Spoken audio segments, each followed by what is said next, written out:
사무총장으로서 말씀드리는 좀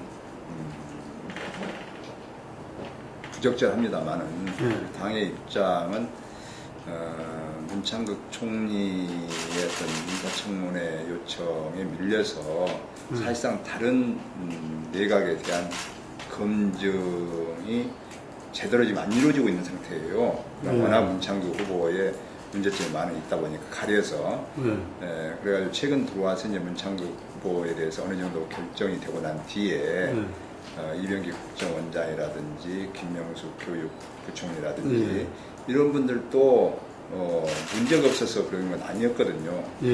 그래서 지금 현재는 우리 당에서는 뭐 이병기하고 김명수는 무조건 지금까지 어떤 언론 검증이라든지 국민의 검증한 것으로 봐서도 그 직에 부적절한 분들이다. 이병기는 지금 97년도 대선 때 불법 사택인가요? 2002년 대선 때 2002년 대선자금 97년 때는 북풍 사건 공작 정치를 만들어냈던 그런 어떤 전문가이시고 2002년도는 차떼기 불법 대선자금을 마련했던 분이기 때문에 이분이 국정원장으로 이렇게 만든다는 것은 절대 해서는 안 된다. 공작 정치를 만들어낼 수 있는 그런 발언이기 때문에. 그리고 또 김명수 교육사 부총리도 사실 논문 표절이 11건, 또 뭐 논문 가로채기, 또 연구비 수천만 원 가로채기, 소위 교육의 수장으로서는 부적절하지 않느냐. 역대 교육부 장관이 논문 표절이라든지 논문 가로채기 이런 것을 해갖고 지금 임명된 적이 없기 때문에 두 분은 그 직과 맞지 않는 부적절한 인사다. 그 외에 나머지 인사들도 사실상 과거 같으면 거의 인사청문회에서 인정할 수 없는 그런 분들인데 오히려 지금 야당도 사실 미안할 정도입니다. 솔직히 무조건 뭐 반대만 하고 있는 그런 모습을 보이는 것 같아서 정말 이 박근혜 정권 들어와가지고 이렇게 인사 검증 시스템에 문제가 많은가. 역대 지금 총리 3명이 박근혜 정권 들어와서 그래서 3명이 총리에 청문회도 해보지도 못하고 낙마를 하고 안대희 문창극 지금 2번 연속 이렇게 총리 후보가 인사청문회도 않고 낙마한 경우는 사상 초유의 일 아니겠습니까? 그럼에도 불구하고 인사위원장인 김기춘 비서실장에 대해서는 전혀 지금 인사 조치를 하지 않으려고 하는 이 박근혜 대통령의 어떤 방관인지 무능인지 모를 정도로 지금 청와대 인사 시스템에 문제가 많다. 또 인사의 어떤 데이터베이스를 갖고 있는 민정수석실도 전부 다 TK 인사로 지금 구성되어 있다 보니까 이런 데서 과연 균형된 인사가 나오겠는가. 편중 인사가 나올 수밖에 없는 구조적인 시스템을 갖고 있고 무엇보다도 인사위원장을 이렇게 방기하고 있는 대통령의 불통이 지금 문제다 이렇게 생각합니다. 모르죠. 뭐 그것도 밝혀지지 않은 사실에 대해서 정황만 가지고 자 이렇다 저렇다 공개 석상에서 말하는 것은 어렵고 어찌됐든 모든 책임은 김기춘 비서실장의 인사위원장의 책임이라고 봅니다. 그래서 비선 라인이 작동하고 있는 것도 김기춘 비서실장의 책임이고 없기 때문에 그런 비선 라인에 의해서 인사가 이루어진다는 건 있을 수 없는 일이고 정상적인 공적 라인에 의해서 인사가 이루어지고 제대로 된 데이터베이스에 의해서 인사가 이루어질수록 그에 대한 책임은 비서실장한테 있다, 인사위원장한테 있다 이렇게 생각해서 정말 이기 내각을 정말 전면적으로 좀 지금 돼서 이런 정도의 인사 시스템 가지고 했을 때 앞으로가 참 걱정이 됩니다. 야당의 입장에서 정말 걱정스러워요. 정말 무조건 후보 내놓으면 반대하고 있는 같은 모습을 국민들한테 보이는 것도 미안할 정도고 야당이 선택과 집중을 해서 낙마를 시킨다는 것도 참 이게 그런 말 듣는 것도 참 곤욕스러운 입장입니다. 그래서 정말 여당하고도 충분히 좀 협의를 해서 청와대 어떤 밀실 수첩 인사가 아닌 좀 여당하고 최소한 여당하고라도 협의가 다시 좀 이루어졌으면 좋겠다. 어떻게 보면 지금 국민이 지금 대통령을 걱정하는 그런 시대가 된 것 같다 싶습니다. 뭐 통합은 했죠. 통합은 했고 지금 물리적인 통합이죠. 아직 뭐 화학적인 결합 통합은 이루어졌지 않았다라고 봅니다. 하지만 저는 만약에 신당이 창당되지 않았더라면 과연 이번 6.4 지방선거 결과가 나왔겠느냐.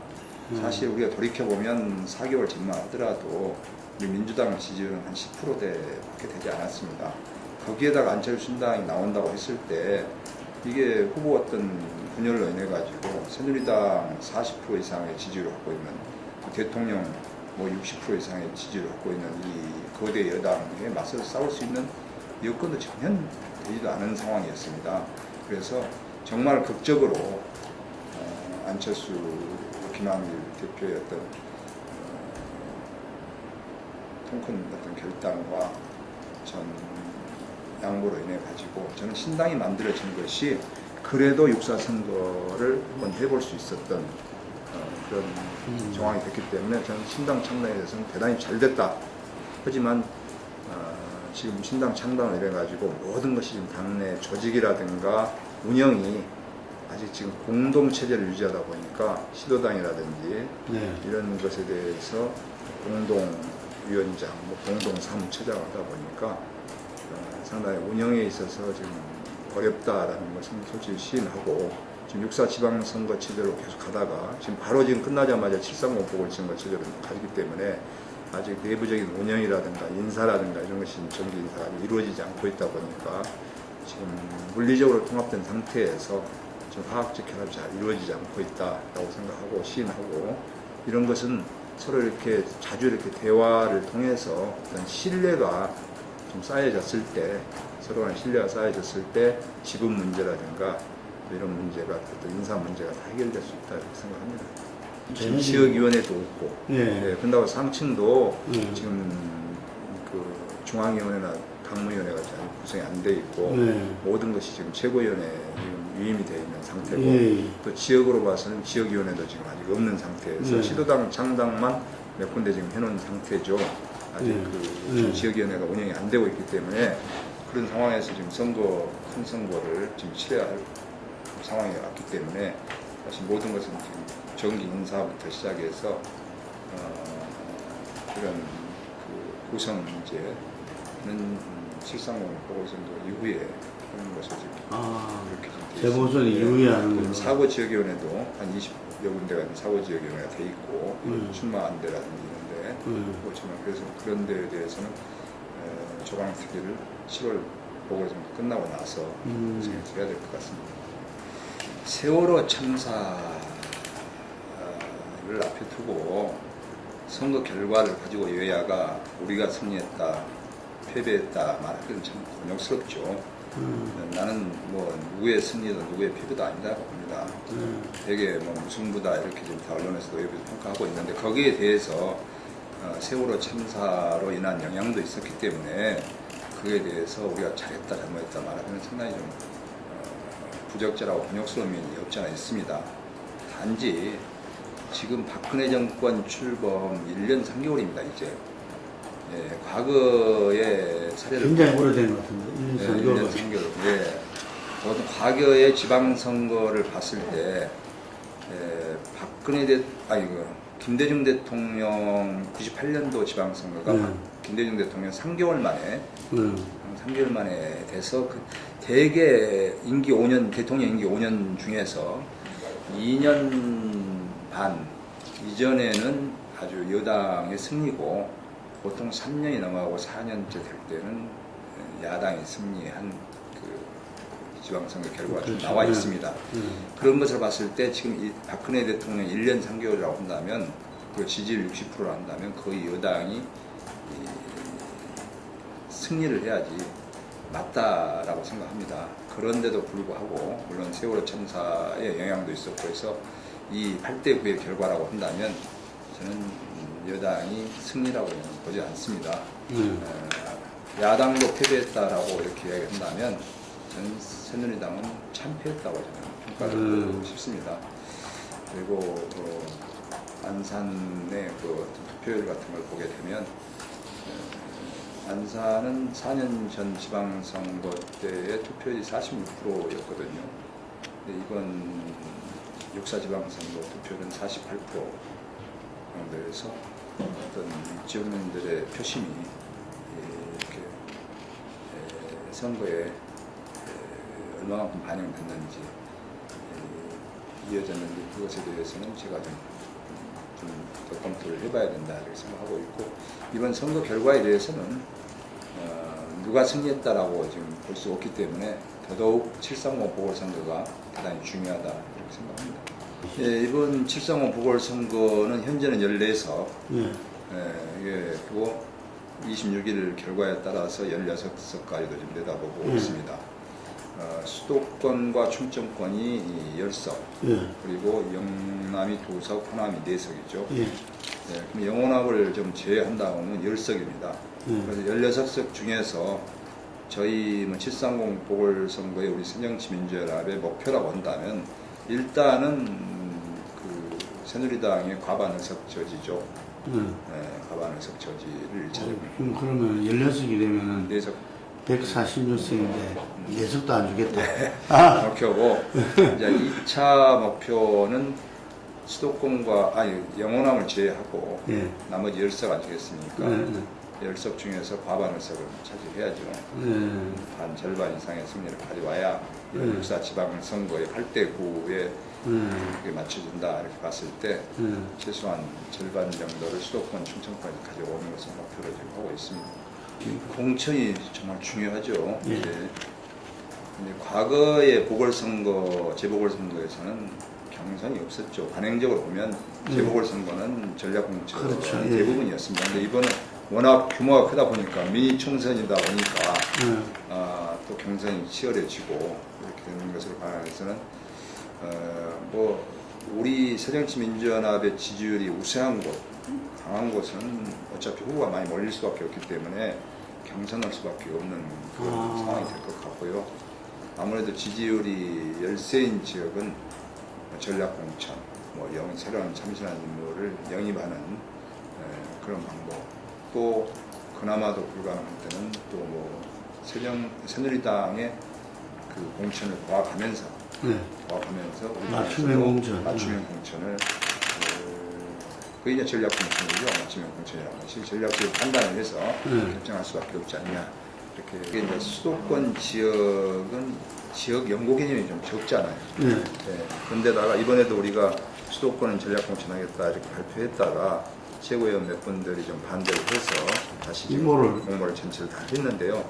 일단 새누리당의 공모를 거의 상대 당에 의한 어떤 또 그런 것도 같이 해야 되기 때문에 새누리당은 일단 14곳에 대해서 전부 공모를 했는데 왜 새누리당보다 더 진보적으로 해야 될 새정치에서 몇 군데를 벌써 전략적으로 결정해놓고 공모를 안 받느냐 이런 또 일부 지적이 있었어요. 근데 저희 입장에서는 사실 지금 서울 같은 경우에도 동작을 같은 경우도 26일 날 서대문을 결과하고 또 같이 이렇게 연관이 될 수밖에 없거든요. 그렇죠. 후보자 입장에서도. 근데 지금 공모를 받아버리면 26일 날 재판 결과에 따라서 또 이게 변수가 많이 작용할 수가 있는 여지가 있고 또 수원도 수원, 병, 정이지 않습니까? 수원, 을, 병, 정을 같이 패키지로 생각을 해야지 따로따로 생각할 수 없는 지역입니다. 그래서 만약에 나중에 이렇게 공모를 받다 보면 수원, 을 따로 받고 수원, 병 따로 받고 수원, 정 따로 받고 이렇게 받을 거 아닙니까? 그랬을 때 내부 심사를 했을 때 어느 한쪽에 몰렸다든지 우리가 유리한 지에 몰렸다든지 했을 때는 그 몰린 후보를 조정해서 다른 지역도 보내야 될 필요성이 없지 않아 있을 거라고 봅니다.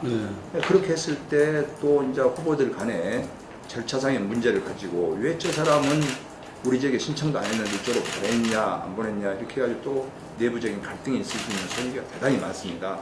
그래서 수원 같은 데는 3곳이나 이렇게 이루어지기 때문에 대단히 전략적으로 판단을 해야 될 지역이고 한꺼번에 같이 묶어서 생각을 해야 될 지역이고 서울도 서대문을 이렇게 재판 결과 봐가면서 같이 연계해서 생각해야 될 지역이기 때문에 일단 서울과 수원은 지역적 연고 개념도 좀 많이 떨어진 곳이고 그래서 서울 중에서도 김포나 평택하고는 다릅니다. 그건 좀 지역에 연구를 가진 분들이 나와야 되고, 그래서 서울과 수원은 전략 지역으로 좀 보류하자라는 것이었는데 예. 마치 그쪽은 전략 지역으로 공천을 확정한 것으로 이렇게 오해를 하고 그래서 갖고 그저 오자라고 했는데, 공모하기로 했네. 예, 앞으로 이제 이 사무총장이 대단히 공심위원장이 권역을 치를 때입니다. 이렇게 되면 상당히 권역을 치를 수밖에 없습니다. 예. 여러 가지 시비가 붙을 수밖에 없는 소지를 지금 한 것이죠. 강주에서는 그렇죠. 가정이 문제였다 이런 뭐 강원태 후보, 이용석 후보, 우리 윤장현 당선자하고 당연히 윤장현 당선자가 지지율이 떨어질 수밖에 없죠. 여론조사 하게 되면. 예. 네, 그 과정에서 여론조사 제일 떨어진 후보에게 전략공천에 가다 보니까 좀 그런 내부적인 문제가, 당내 문제가 있었죠. 근데 또 그것이 전략공천이라든지 참신한 신인을 발굴하는 데 있어서 또 그런 것이 또 현실적인 문제점을 할 수밖에 없죠. 그런 것에 대한 과정이었죠. 근데 사실 뭐 윤장현 강주 선거 전략 공천 때문에 경기도나 뭐 인천을 피했다 이렇게 좀 확대 해석하는 것은 저는 잘못이고요. 일단 뭐 안철수 당대표가 강주를 신경 쓰다 보니까 경기나 인천을 신경 못 썼다. 이것은 너무 좀 확대 해석한 거 아니냐 이렇게 생각하고, 안철수 대표가 강주에 왔기 때문에 강주 시민들이 찍어줬다, 그건 아니거든요. 강주 시민들의 어떤 판단인 거죠. 안철수 대표가 강주에 두세 번 더 왔기 때문에 찍어주고, 안 왔으면 안 찍어주고 그런 건 아니고, 또 그 시간에 경기도나 인천을 가가지고 안철수 대표가 안 왔기 때문에 또 경기도나 인천에서는 또 선택을 안 해줬다, 이것도 저는 잘못된 생각이라고 생각합니다. 어쨌든 그것과 인천과 경기 그리고 강주를 연계시키는 것은 저는 좀 너무 좀 확대했던 것이다 이렇게 생각합니다.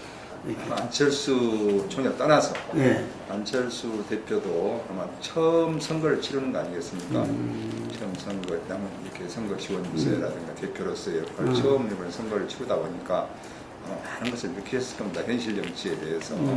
또 그런 과정에서 강주 전략공천의 어떤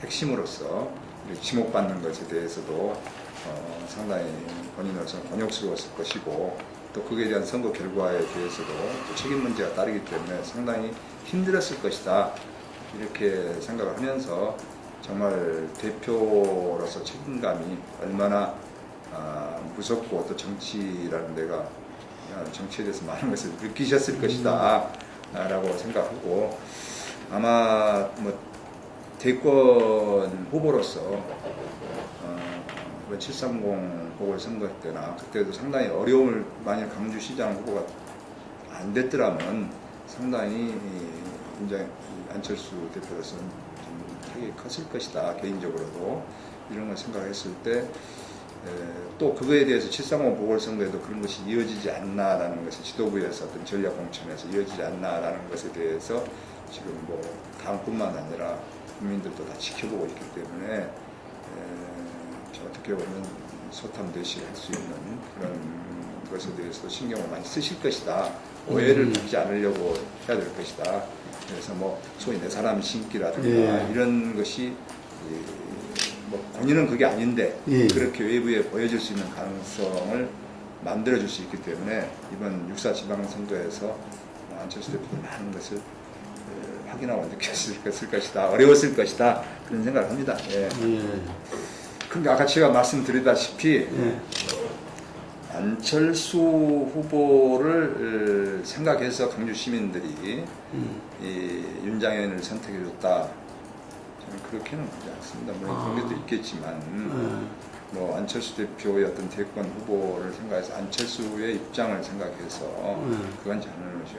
어쨌든 새정치민주연합에서 공천한, 어쨌든 또 나름대로 참신성도 있고 장단점도 있기 때문에 정당 새정치민주연합에서 공천한 분을 그래도 찍어줘서 선택해줘서 새누리당하고 맞서서 싸울 수 있는 힘을, 정당의 힘을 실어줘서 견제를 제대로 할 수 있도록 하는 것에 대한 저는 그게 훨씬 더 강했다고 봅니다. 생각이 다 각자가 다르기 때문에 참여하는 것에 대해 좋게 생각하시는 분도 있고 현실적으로 어쩔 수 없지 않느냐라고 생각하시는 분도 있고 또 이번 이런 보궐선거를 통해서 새로운 참신한 인물을 뽑는 것이 맞다라는 그런 것도 말씀하신 분이 있습니다. 그래서 상 지도부에서도 곤욕스럽고 저도 곤욕스럽습니다. 이렇게 해도 또 잘못됐다라고 하신 분도 있을 것 같고 그래서 어렵습니다만 일단은 공모를 받아봐서 또 새누리당의 어떤 후보 공천한 것을 봐가면서 노장청의 어떤 조화를 이루어야 되지 않겠냐. 결국은 전혀 배제할 수도 없고 준다고 해서 다 그렇게 할 수도 없는 문제가 있고 그렇기 때문에 아무래도 수도권 지역에 해당되는 문제인데요. 또 뭐 지역이라고 한다면 천정배 후보님 같은 경우는 일찌감치 공개적으로 저희는 강주에 가서 경선에라도 참여하겠다라는 그런 것을 했기 때문에 그런 것을 가지고는 뭐 중진 차출로는 해당이 안 되는 것이고요.